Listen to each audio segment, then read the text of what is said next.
உள்நாட்டு போருக்கு பின்னர் இலங்கையில் மீள்குடியமர்த்தம் என்பது முழுமையாக நடைபெறவில்லை என்று ஐநா மனித உரிமை ஆணையத்தின் செயற்பாட்டாளர் நளினி குற்றம் சாட்டியுள்ளார். வெளிநாட்டிலிருந்து வரும் நிதியும் வணிக நோக்கத்திற்காக மட்டுமே பயன்படுத்தப்படுவதாகவும் அவர் குறை கூறியுள்ளார். சார்க் மாநாட்டுக்கு சென்று திரும்பிய அவருடன் நமது செய்தியாளர் கௌதம் கார்த்திகை நடத்திய பிரத்யேக நேர்காணலை இப்போது பார்க்கலாம். மீள் குடியேற்றங்கள், அதாவது நீங்கள் தற்போது மிகவும் குறைவான அளவில் தான் நடக்கிறது என்று சொல்லியிருக்கிறீர்கள். அந்த நடைபெறும் அந்த மீள் குடியேற்றங்களாவது ஐக்கிய நாடுகள் சபையின் விதிகளின்படியும் சர்வதேச நாடுகள் உள்ளிட்ட அந்த விதிகளின்படியும் நடக்கிறதா? அங்கே மீள் குடியேற்றங்கள் நடந்து கொண்டிருக்கின்றது. ஆனால் இதுவரைக்கும் கிடைத்த நிதி உதவியின்படி நடந்து முடிந்திருக்க வேண்டும். ஆனால் இன்னமும் மக்கள் மீள் குடியேற்றப்படாமல் கஷ்டப்பட்டு கொண்டிருக்கின்றார்கள். அவர்களுடைய நிலங்களுக்கு அவர்கள் திருப்பி அனுப்பப்படவில்லை. ஐக்கிய நாடுகள் சபையின் விதிகளுக்கு அமைய ஓரளவு தான் நடக்கின்றது. ஆனால் முழுதளவுன்னு நான் கட்டாயம் சொல்ல மாட்டேன். ஏனென்றால் மக்களை மீள் குடியேற்றும் போது அவர்களுடைய வாழ்வாதாரத்தை அடிப்படையாக வைத்துத்தான் ஐக்கிய நாடுகள் சபையின் அந்த கட்டமைப்பு விதிமுறைகள் இருக்கின்றது. இங்கே மீள் குடியேற்றுகின்றார்கள்.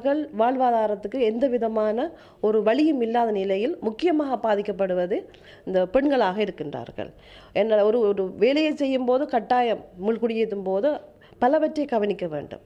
ஐக்கிய நாடுகள் சபையின் விதி அப்படித்தான். ஆனால் அந்த முறையில் இது இலங்கையில் நடக்கவில்லை. மீள் குடியேற்றப்பட்ட மக்கள் இன்று வரையும் பலவிதமான தண்ணீர் இல்லை, வசதி இல்லை, நிலம் நல்ல நிலமாக இல்லை, விளைச்சல் நிலமாக இல்லை, இப்படியான பலவையான பிரச்சனைகள் இருக்கின்றது. இதில் பாதிக்கப்படுவது பெண்களும் பிள்ளைகளும். அடுத்ததாக இந்திய இலங்கை உறவு எந்த அளவுக்கு முக்கியத்துவம் வாய்ந்ததாக தற்போதைய சூழ்நிலையில் வளர்ந்து வருகிறது? இது இந்தியாவிற்கு ஒரு அழுத்தத்தை ஏற்படுத்துகிறதா?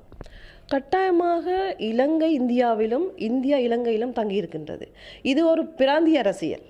ஏனென்றால் அங்கே சைனாக்காரன் இருக்கிறான், பாகிஸ்தான்காரன் இருக்கிறான், அமெரிக்காவும் இருக்கின்றான். இப்போ இவர்களுக்கு பயந்து இலங்கை இந்தியாவுடன் ஒத்துப்போக வேண்டி வருகின்றது அரசு தரப்பில். இந்தியாவும் இலங்கையில் தங்கிதான் இருக்கின்றார்கள் எந்த முடிவுக்கும்.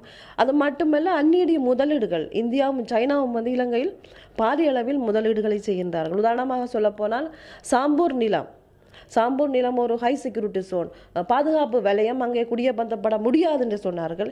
இன்னமும் அந்த நிலத்தை கொடுக்கவில்லை. ஆனால் இன்று அந்த நிலங்கள் அதாவது சைனா முதலீட்டாளர்களுக்கு கம்பெனிகளுக்கும் லீஸுக்கு கொடுக்கப்பட்டிருக்கின்றது. இங்கே விளங்கும் நாங்கள் என்ன நடக்கின்றது என்பது.